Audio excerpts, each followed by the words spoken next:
ప్రార్థన చేసుకుందాం.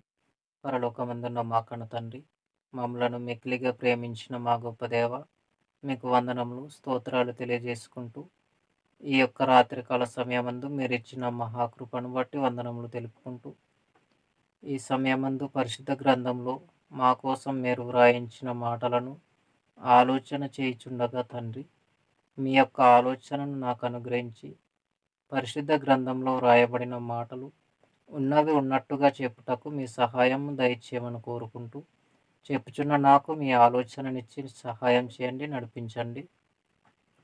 వింటున్న ప్రతి ఒక్కరికిని, వినబోచున్న వారికిని మీ యొక్క చక్కనైన అర్థం చేసుకోగలిగే మనస్సును ప్రసాదించమని కోరుకుంటూ, క్రీస్తు నామం నీ చిన్ని ప్రార్థన మనవులు సమర్పించి వేడుకుంటున్నాము తండ్రి. ఆమెన్. దేవుడిచ్చిన మహాకృపను బట్టి ఈ యొక్క సమయంలో మనము మరొకసారి ఈ విధంగా కూడుకోవటం అనేది జరిగింది. నేరుగా ఈరోజు వినబోచున్నటువంటి సందేశంలోనికి వెళదాం. ఈరోజు మన సందేశం ఏంటంటే, చేతబడులు నిజంగా ఉన్నాయా? చేతబడులు చెల్లంగి నిజంగా ఉన్నాయా?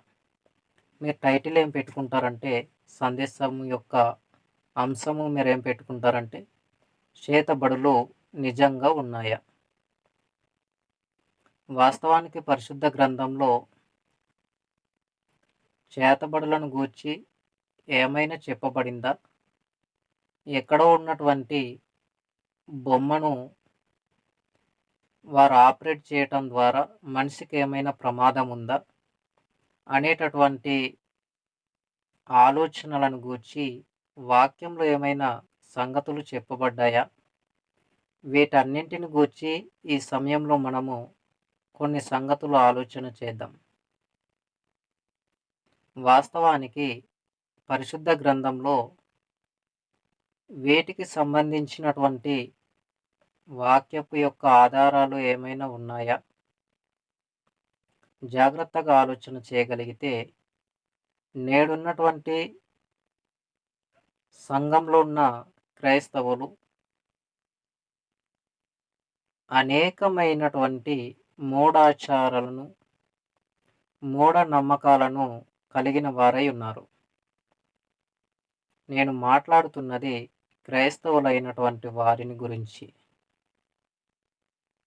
క్రైస్తవులలో కూడా మూఢనమ్మకాలు అనేవి విపరీతమైనటువంటివిగా, కోకొల్లలుగా మనం వింటూ ఉంటాము, చూస్తూ ఉంటాం. ఎక్కడో ఉన్నటువంటి బొమ్మకు వారు మేకులు కొట్టి, వాటిని సమాధుల దగ్గరకు తీసుకువెళ్ళి అక్కడ పూజలు చేసి, కొబ్బరికాయలు కొట్టి, అక్కడ చేయవలసినటువంటి కార్యక్రమాలను వారు చేసినప్పుడు, ఆ పేరును బట్టి ఒక వ్యక్తి పేరు చెప్పి వారు ఆ విధంగా బొమ్మను తయారు చేసి, లేదా ఆ బొమ్మను కొనుక్కొని తీసుకొని వచ్చి, దానికి ఏ విధంగా అయితే వీరు చేస్తుంటారో అదే విధంగా ఆ వ్యక్తికి జరుగుతుంది అనేది మూఢనమ్మకం. వాస్తవానికి ఇప్పుడు అటువంటివి లేవు. ఎక్కడో ఉన్నటువంటి బొమ్మను ఆపరేట్ చేస్తూ, ఇక్కడ ఉన్నటువంటి మనిషికి అక్కడ చేస్తున్నది ఈ మనిషికి సంభవించాలి అనంటే అది అసాధ్యమైనటువంటిది. అది మానవుడు సుసాధ్యం చేయటం అసాధ్యం. అది రిమోట్ కాదు, ఇక్కడ నుండి మనం అక్కడ ఆపరేట్ చేయటానికి. రిమోట్ అయితే మనము దానికిచ్చినటువంటి కెపాసిటీని బట్టి, దానికిచ్చినటువంటి శక్తి సామర్థ్యమును బట్టి, ఎంత దూరానికి ఆ యొక్క రిమోట్ కంట్రోల్ పనిచేస్తుందోనని దానిని బట్టి మనం రిమోట్‌తో ఆపరేట్ చేసే అవకాశం ఉంది. కానీ, ఒక మనిషిని చంపటానికి, ఒక మనిషిని ఏదైనా ఇబ్బందికి గురి చేయాలి అనంటే, ఒక చేతబడితో వారు చేస్తారు అనేటటువంటిది మూఢనమ్మకం. దీనిని క్రైస్తవుడు అనుసరించవలసినటువంటి అవసరత లేదు. దీనిని క్రైస్తవుడు నమ్మవలసినటువంటి అవసరత లేదు. ఎందుకంటే ఇది క్రైస్తవునికి, వాక్యమునకు, దేవునికి వ్యతిరేకమైనటువంటి ఆలోచన. అందుకు దేనిని నమ్మవలసినటువంటి అవసరత క్రైస్తవునికి లేదు. ఎవరైనా ఏదైనా చేయగలరు. చేతబడితో ఒక మనిషిని చంపగలరు అన్నది వాస్తవము కాదు అనేటటువంటి సంగతి క్రైస్తవులు గ్రహించాలి. క్రైస్తవులే ఎదుటి వ్యక్తి చేయటం ద్వారా మాకు ఈ సమస్య వచ్చింది, ఎదుటి వ్యక్తి చేతబడి చేయటం ద్వారా మా మీద పగ పెట్టుకొని, మాపై వారు కోపముంచుకొని, దానిని బట్టి మాకు వారేదో చేతబడి చేశారు, అందుకు మాకు ఇటువంటి సమస్యలొస్తున్నాయి, అందుకని మాకు లేనిపోని బాధలు, లేనిపోని భయంకరమైనటువంటి పరిస్థితులు ఎదురొస్తున్నాయి. ఇవన్నీ కూడా ఒక క్రైస్తవుని జీవితంలో ఉండకూడనటువంటి లక్షణాలు. ఇటువంటి ఆలోచనలకు క్రైస్తవుడు చోటివ్వటానికి వీలు లేదు. ఒక పిల్లడ్డు వచ్చిందంటే ఏదో అపశకునం జరుగుతుంది, ఏదో జరగకూడనిది జరుగుతుంది. ఇవన్నీ సంఘవేతరులకు సంబంధించినటువంటి విషయాలు కానీ, క్రీస్తు సంఘంలో చేర్చబడినటువంటి క్రైస్తవులైనటువంటి వారికి సంబంధించినటువంటి విషయాలైతే కావు. కాబట్టి మనం ఆలోచన చేయగలిగితే ఒక క్రైస్తవ జీవితం ఆత్మ సంబంధమైనటువంటి నిజ క్రైస్తవ జీవితమును కలిగిన వారిగా ఉండాలి. నిజ క్రైస్తవుడైనటువంటి వానిలో ఇటువంటి మూఢనమ్మకాలకు చోటు ఉండదు, చోటు ఇచ్చే అవకాశమే లేదు. కాబట్టి మనం ఆలోచన చేసినప్పుడు నిజ క్రైస్తవులుగా మన జీవితాలు ఉండాలి. చెల్లంగి, చేతబడి అనేటటువంటివి నేటికి అవి వర్తించేటటువంటివి కావు. ఒక చేతబడి చేసి ఏ వ్యక్తి కూడా ఎవరిని చంపలేడు, ఎటువంటి ఇబ్బందికి గురి చేయలేడు. మంత్రాలు, చేతబడులు, చిల్లంగితనము, సోదె చెప్పటం, జాతకాలు చెప్పటం, జ్యోతిష్యం చూడటం, పుట్టుమచ్చలను బట్టి నీకేం జరుగుతుందో చెబుతామనటం, రేపేమి సంభవిస్తుందో చెబుతామనటం, జరగబోయేది భవిష్యత్ చెప్తామని వారు అనుకోవటం, ఇవన్నీ వాస్తవమైనటువంటివి కావు. ఎందుకంటే దేవుడు చెప్పేశాడు, రేపేమి జరుగునో నీవెరుగవు అనేసి అన్నాడు.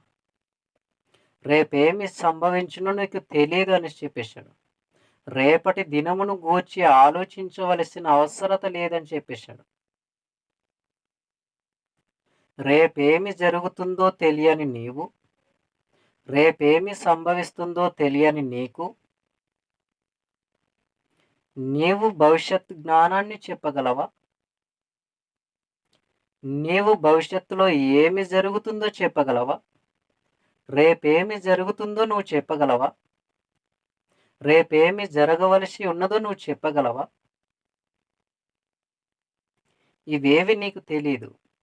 కానీ నాకు అన్నీ తెలుసు అన్నట్టుగా ఒక జ్యోతిష్య శాస్త్రులు కానీ, ఒక మాచచర్య చెప్పువారు కానీ, లేదు అనుకుంటే చేతబడి చిల్లంగి చేసేటటువంటి వారు కానీ, వారి యొక్క అవసరతకు సంబంధించినటువంటి మాటలను ప్రయోగిస్తూ ప్రజలు నమ్ముచున్నారు కాబట్టి వారి నమ్మకాలు బలముగా, దృఢముగా, స్థిరముగా ఉండాలన్న ఆలోచన మేరకు వీరు కూడా ఆ వృత్తిని కొనసాగించేవారు ఉన్నారు. అంతేకాని ఎక్కడో ఉన్నటువంటి వ్యక్తికి ఇక్కడ నుండి ఆపరేట్ చేసి ఆ వ్యక్తికి ఎటువంటి ఇబ్బందిని కలిగించే అవకాశం అనేది లేదు. నా మాటలు మీకు అర్థమవుతున్నాయా? ఎక్కడో ఉన్నటువంటి వ్యక్తికి ఇక్కడ నుండి రిమోట్‌తో ఆపరేట్ చేసి వారిని చంపటానికి కానీ, లేదా వారిని ఇబ్బందులకు, సమస్యలకు గురి చేయటానికి అవకాశం లేదు. ఎందుకంటే అది రిమోట్ కంట్రోల్ కాదు. మనుషుల ఆలోచన విధానం వేరు. మనుషుల యొక్క నేడున్న పరిస్థితుల ఆలోచనల విధానాలు వేరు. ప్రతి దానిని కూడా చేతబడి ఏదైనా కుటుంబంలో చిన్న సమస్య వస్తే చాలు, ఎవరో నాకు చేతబడి చేశారు కాబట్టి మా కుటుంబంలో ఈ సమస్య ఏర్పడింది. ఏదైనా ప్రమాదం జరిగితే ఈ ప్రమాదానికి కారణం ఏంటంటే చేతబడి. మా కుటుంబంపై పగ పట్టేశారు. మా కుటుంబాన్ని నాశనం చేయటానికి వారు సిద్ధముగా ఉన్నారు. వారు చేసిన పని అని వీరు వారికి అనుమానం వచ్చినటువంటి వారి మీద నేరాన్ని నెట్టివేసేటటువంటి వారు చాలామంది ఉన్నారు. వారు ఆ విధముగా చేయాలనుకున్నా చేసే అవకాశం లేదు. వారు ఏ విధమైన ప్రయోగం చేసినా ఆ మంత్రాలు ఫలించవు. ఎందుకంటే మంత్రాలు అనేవి నేటికి పని చేయటం లేదు. ఎందుకంటే ఆనాడు ఆనాడు ఏం చేశారంటే మంత్రాలకు సంబంధించిన పుస్తకములను కాల్చేశారు. ఏనాడు? పౌలు గారి కాలంలో. అపొస్తలుల కార్యములు ఒకసారి చూద్దాం. దేవుని యొక్క మాటలు మనం చూడగలిగితే గనుక చాలా ప్రాముఖ్యమైనటువంటి సంగతులు మనకు కనబడుతూ ఉంటాయి. అపొస్తలుల కార్యములు 19వ అధ్యాయము, అపొస్తలుల కార్యములు 19వ అధ్యాయము 19వ వచనాన్ని మనము జాగ్రత్తగా చూడగలిగితే గనుక అపొస్తలుల కార్యములు 19వ అధ్యాయము 19వ వచనం. ఇక్కడ మనం చూడగలిగితే, మరియు మాంత్రిక విద్య అభ్యసించిన వారు అనేకులు తమ పుస్తకములు తెచ్చి అందరి ఎదుట వాటిని కాల్చివేసిరి. వారు లెక్క చూడగా వాటి వెల 50,000 వెండి రూపాయలాయెను. అంటే ఇక్కడ మాంత్రిక విద్యను అభ్యసించేటటువంటి వారు తమ పుస్తకాలు ఇచ్చి కాల్చివేశారు. మా యొక్క మాంత్రిక శక్తి ఫలించదు, మా మాంత్రిక శక్తులనేవి నిజమైనవి కావు అని తెలుసుకొని ఆ పుస్తకాలను తీసుకొని వచ్చి వాటిని అందరి ఎదుట పోగుచేసి కాల్చివేయటం అనేది జరిగింది.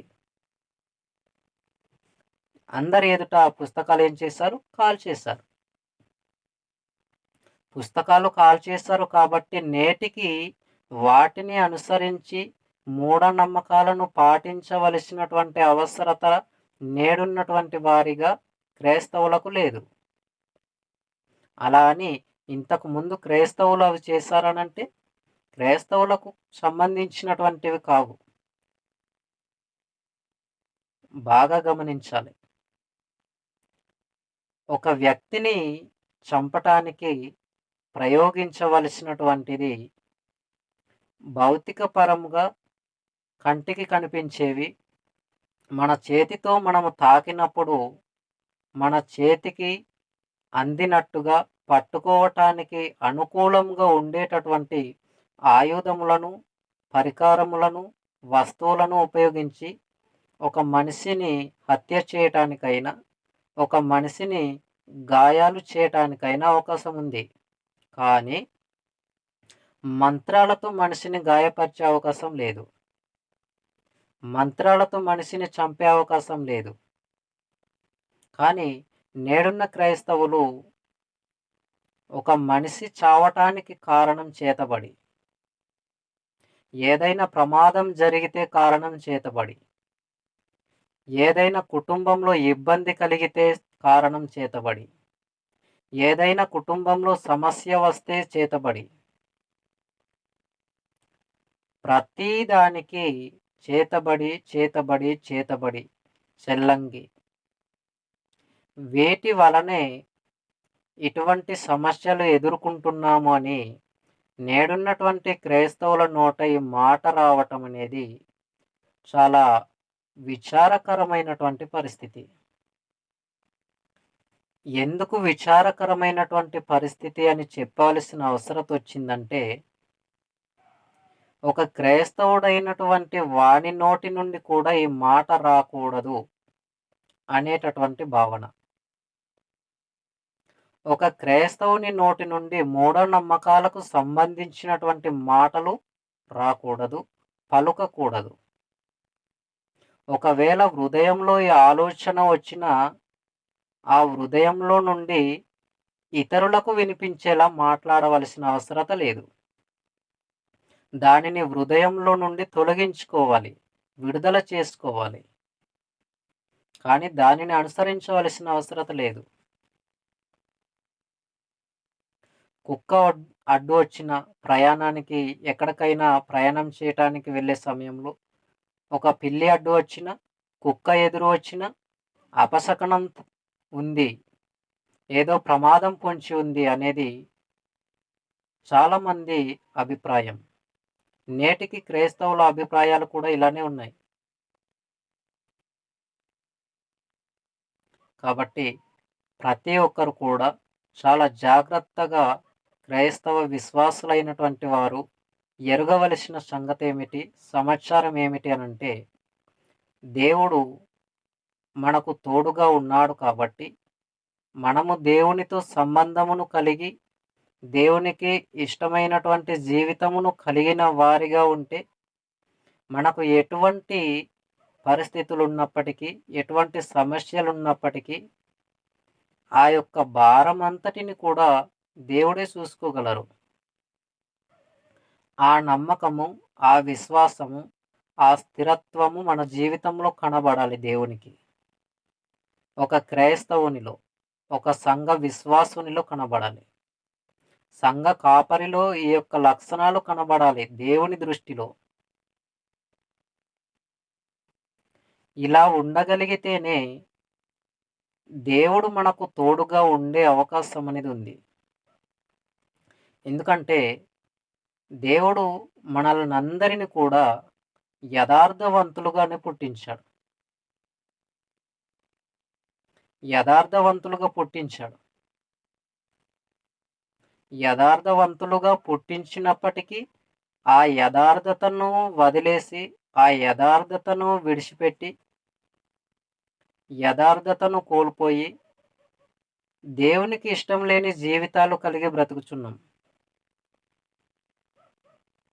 లోకానుసారమైనటువంటి జీవితాలు కలిగి బ్రతుకుతున్నాం. మన జీవితాన్ని మనం పరీక్షించుకోవలసినటువంటి అవసరత ఎంతైనా ఉంది. కాబట్టి మనం ఆలోచన చేయగలిగితే ప్రియులారా, మహాజ్ఞానంలో ఉన్నటువంటి మాటలను వెలికి తీస్తున్నప్పుడు, మహాజ్ఞానంలో ఉన్నటువంటి మాటలు చెబుతున్నప్పుడు, మన చెవికి వినబడుతూ ఉన్నప్పుడు మన హృదయ ఆలోచనలు మారాలి. మన హృదయాలు దేవుని మాటల ద్వారా, దైవదాసుల ద్వారా, సంఘ కాపరుల ద్వారా దేవుని మాటలు మన చెవికి వినబడుతున్నప్పుడు, మన హృదయాలు దేవుని మాటలతో పొడవబడుచున్నప్పుడు, గాయపరచబడుతున్నప్పుడు, మన జీవితాలు మార్చుకోగలిగే సామర్థ్యం మనకు రావాలి. అలల తాకిడికి రాళ్ళు కరిగిపోవచ్చున్నట్టుగా, సూర్యుని యొక్క కాంతికి మంచు కరిగిపోవచ్చున్నట్టుగా, మన యొక్క మనస్తత్వం దేవుని యొక్క మాటలతో కరిగిపోవాలి. అలాంటి మాటలు వింటున్నప్పుడు, అంత గొప్ప ఉన్నతమైనటువంటి మాటలు వింటున్నప్పుడు మన జీవితాలు మార్చబడాలి. దేవుని వాక్యంలో మనము చూడగలిగితే, పేతురు గారు మాట్లాడుతున్నప్పుడు వారి హృదయము ఆ మాటల ద్వారా వారి హృదయము పొడవబడింది, గాయపరచబడింది అని మనం చూస్తాం. అపోస్తలుల కార్యములు 2వ అధ్యాయము 36, 37 వచనాల్లో. వాక్యాన్ని తీయకండి, మీరు రాసుకోగలిగే వాళ్ళు ఉంటే రాసుకోండి. అపోస్తలుల కార్యములు 2వ అధ్యాయము 36వ వచనము, 37వ వచనం. ఈ మాటలు మీరు రాసుకోండి. హృదయము దేవుని మాటల ద్వారా గాయపరచబడుతున్నప్పుడు, దేవుడు తన వాక్యం ద్వారా మనకు మాట్లాడుతున్నప్పుడు, ఆ మాటలను గుర్తించగలిగి ఆ మాటలు మన జీవితంలో ఉండేలా చూసుకోవాలి. కానీ వింటున్నంత మాత్రాన వింటున్న ఆ సమయమంతటి వరకు మాత్రమే పరిమితి అని ఎప్పుడు కూడా అనుకోకూడదు. చెప్పబడిన మాటలు అవి మనకు అర్థమైతే గనుక వాటిని అనుసరించవలసినటువంటి అవసరత మనకుంది. ఆ అనుసరణ జీవితం అనేది ఎల్లప్పుడూ కొనసాగుతూనే ఉండాలి. ఈ భూమి మీద మన జీవిత కాలం ముగిసేంత వరకు,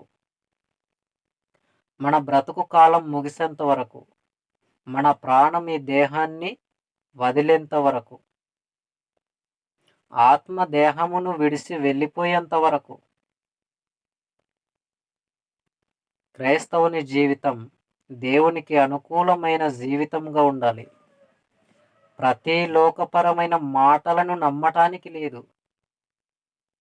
లోకాచరణ జీవితాన్ని కలిగి బ్రతకటానికి లేదు. క్రైస్తవ జీవితం అనేది చాలా చాలా ప్రత్యేకమైనటువంటి జీవితముగా ఉండాలి. ఒక క్రైస్తవుడు లోకంలో ఉన్న ఆచారాలను, పారంపర్యాచారములను పాటించవలసిన అవసరత లేదు. కాబట్టి చేతబడులు అనేవి నేటికి వర్తించేవి కావు. ఎవరు కూడా అలా చేసే అవకాశం లేదు. ఎవ్వరు కూడా చేయలేరు. నేను మరలా చెబుతున్నాను, వాక్యమును బట్టి, దేవుడు నాకు ఇచ్చిన ధైర్యమును బట్టి, వాక్యంలో ఉన్న ఆధారాలను బట్టి నేను మరల చెబుతున్నాను, ఎవ్వరు కూడా చేతబడి చేయలేరు. ఖచ్చితమైనటువంటి నిరూపణతో, ఆధారాలతో నేను చెబుతున్నాను. స్థిరమైనటువంటి నమ్మకమును, స్థిరమైనటువంటి విశ్వాసమును కలిగి నేను చెబుతున్నాను. ఎవ్వరు కూడా చేతబడి చేసే అవకాశం లేదు.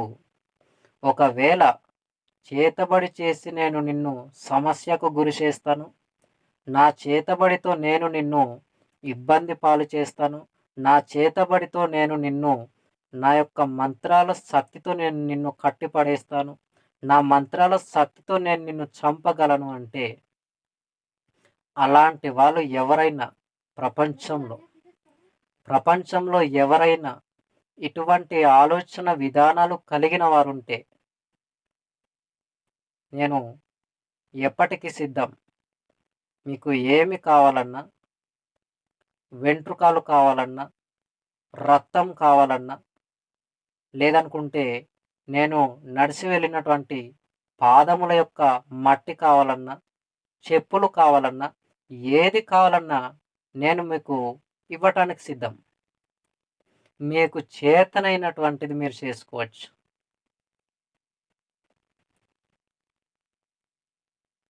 కాబట్టి మనం ఆలోచన చేయగలిగితే ఇలా ఎవ్వరు చేసేటటువంటి అవకాశం లేదు. ఇలాంటి వాటిని నమ్మవలసిన అవసరత క్రైస్తవునికి అసలే లేదు. దేవుని వాక్యం చూద్దాం. యెషయా గ్రంథము 47వ అధ్యాయము. యెషయా గ్రంథం 47వ అధ్యాయము. ఇక్కడ మనము చాలా ప్రాముఖ్యమైనటువంటి మాటలు చూద్దాం. యెషయా గ్రంథము 47వ అధ్యాయము 10వ వచనం నుండి మనము కొన్ని వచనాలు చూడగలిగితే అద్భుతమైనటువంటి మాటలు మనకు కనబడతాయి. యెషయా గ్రంథము 47వ అధ్యాయము 10వ వచనం నుండి, నీ చెడుతనమును నీవు ఆధారం చేసుకొని ఎవడును నన్ను చూడనని అనుకుంటివి,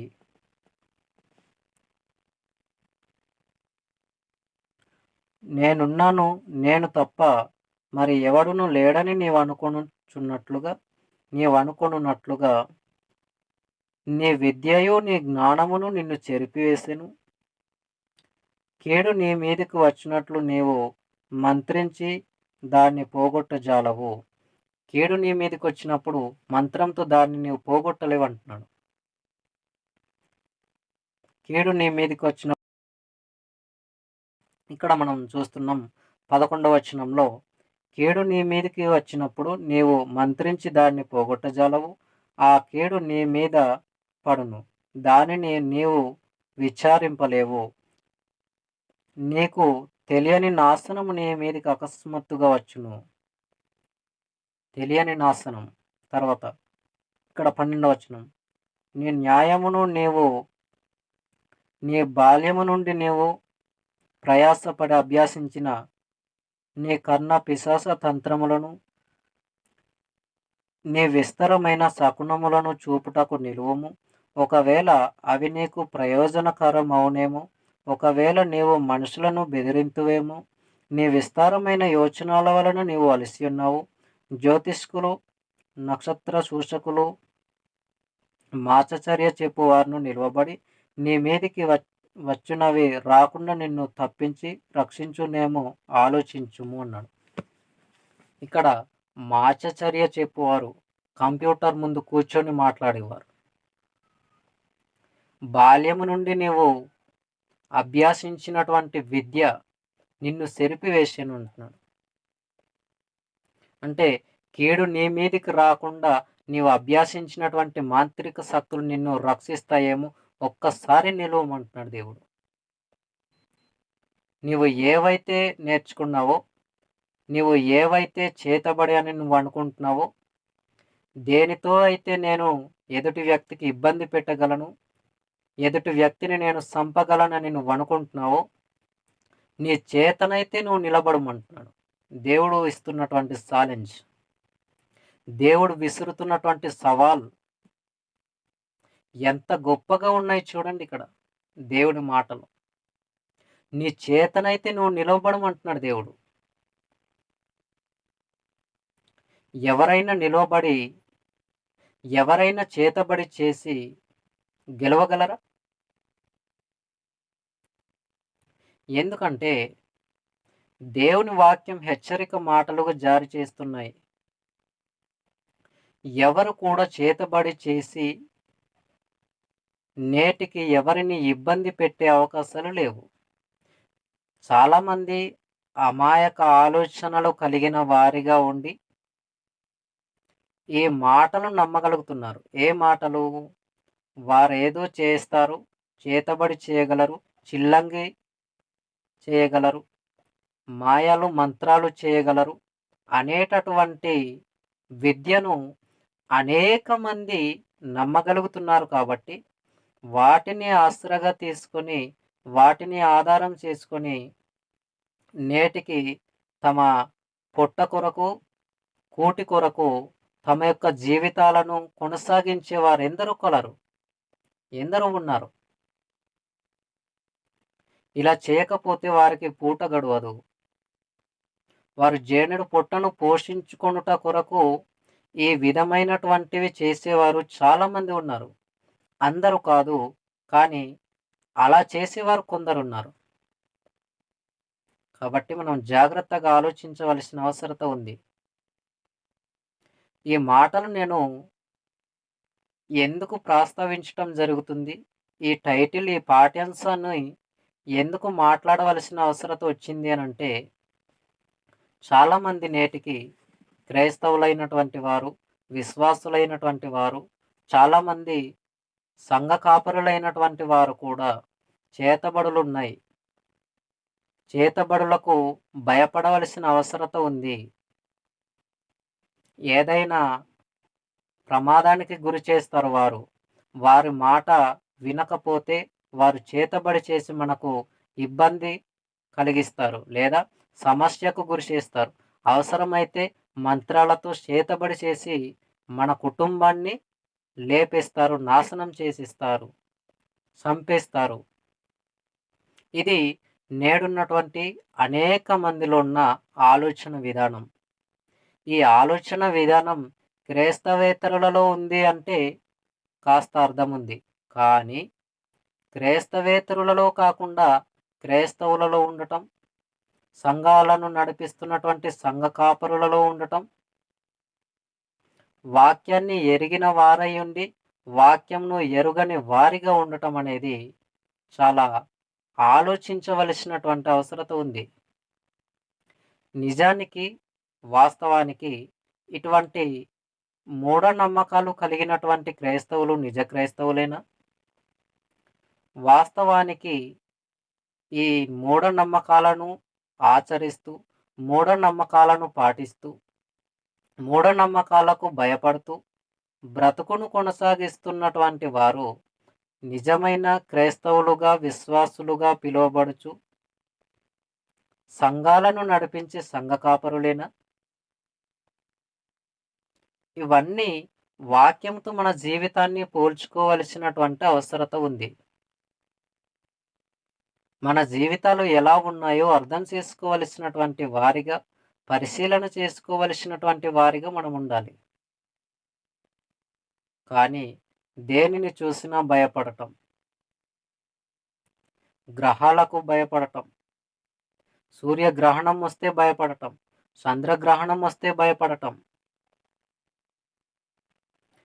గృహాలను నిర్మించటానికి కూడా, ఇల్లులు కట్టడానికి కూడా తూర్పు వైపు గుమ్మం ఉండాలి, దక్షిణం వైపు గుమ్మం ఉండాలి. ఇవన్నీ కూడా వాస్తు ప్రకారంగా ఒక ఇల్లు నిర్మించబడాలి. ఇవన్నీ కూడా మూఢనమ్మకాలకు సంబంధించినటువంటి విషయాలు. వీటిని అనుసరించవలసినటువంటి అవసరత నిజ క్రైస్తవులైనటువంటి వారికి లేదు. వీటిని పాటించవలసినటువంటి అవసరత క్రైస్తవులకు లేదు. అమావాస్యలను, పండగ విశ్రాంతి దినములు ఇవన్నీ కూడా దేవుని దృష్టిలో అసహ్యమైనటువంటివి. చివరిగా మనం ఒక మాట చూసి ముగించుకుందాం. యెషయా గ్రంథము మొదటి అధ్యాయం 14వ వచనం. యెషయా గ్రంథము మొదటి అధ్యాయము 14వ వచనాన్ని మనం చూసి ఈ సందేశాన్ని ముగించుకుందాం. మీ అమావాస్య ఉత్సవ కాలములను, నియామక కాలములను నాకు హేయములు, అవి నాకు బాధాకరములు, వాటిని సహింపలేక విసిగి ఉన్నాను అని చెప్పేశాడు. అమావాస్య దినాలు కూడా పాటించటం అనేది దేవునికి ఇష్టం లేనటువంటిది. దేవునికి ఇష్టం లేని వాటిని మనం పాటించటం ఎంత ప్రమాదానికి మన ఆత్మను గురి చేస్తాయో ఆలోచించాలి. క్రైస్తవులమైనటువంటి మనము, సంఘ కాపరులైనటువంటి వారు. కాబట్టి ఇది వరకు వినినటువంటి ఈ సందేశంలో మీకు ఏమర్థం అవ్వాలి అని అంటే, చేతబడులు, చిల్లంగితనము, మాంత్రిక విద్య ఇదంతా కూడా నమ్మవలసినటువంటి అవసరత ఒక క్రైస్తవునికి లేదా నిజ క్రైస్తవునికి లేదు. మూఢనమ్మకాలను పాటించవలసిన అవసరత నిజ క్రైస్తవులకు లేదు. లోకాచారములను పాటించవలసినటువంటి అవసరత నిజ క్రైస్తవులకు లేదు. కాబట్టి ఇదివరకు చెప్పబడిన మాటలు వినినటువంటి మీకు అర్థమైంది అని నేను అనను. అలాగనే వినని వారికి కూడా ఈ మాటలు మీరు చెప్పాలి. ఇప్పుడు విని విడిచిపెట్టేయటం కాకుండా, వినినటువంటి మీరు మీ జీవితాలలో ఆ మాటలు కలిగి కొనసాగించుకుంటూ, వినని వారికి కూడా ఈ మాటలు తెలియజేయాలి. కాబట్టి ఇంతవరకు చక్కగా ఈ మాటలు అందించటానికి దేవుడు ఉన్నతమైన ఆయుస్సును, ఆరోగ్యంను అనుగ్రహించారు. కాబట్టి దేవునికి మరొకసారి కృతజ్ఞతలు తెలియజేస్తూ ఈ సమయంలో ముగింపు ప్రార్థన చేసుకొని సందేశాన్ని ముగించుకుందాం. పరమందున్న మా కన్న తండ్రి, మమ్మలను మిక్కిలిగా ప్రేమించినటువంటి మా గొప్ప దేవ, మీకు కృతజ్ఞత స్తోత్రములు తండ్రి. ఈ యొక్క సమయంలో మీరు ఇచ్చిన గొప్ప అవకాశాన్ని బట్టి మీకు వందనములు తెలుపుకుంటూ, చెప్పబడినటువంటి సందేశము ప్రారంభం మొదలుకొని ముగింపు వరకు మీరు మాకు తోడుగా ఉండినందుకు వందనాలు తండ్రి. వినినటువంటి వారికి తండ్రి, వినబోచున్నటువంటి వారికి మీ యొక్క మంచి మనసునిచ్చి, ఆ మాటలు అర్థం చేసుకొని, వాక్యానుసారమైన జీవితాలను కలిగి బ్రతుకుటకు మీరే మా యొక్క హృదయ ఆలోచనలను మార్చి, మాకు సహాయం చేసి నడిపించండి. మరల ఈ విధంగా మీ మాటలు ధ్యానించుకుంటకు ఆయుస్సును, ఆరోగ్యం దయచేసి నడిపించండి.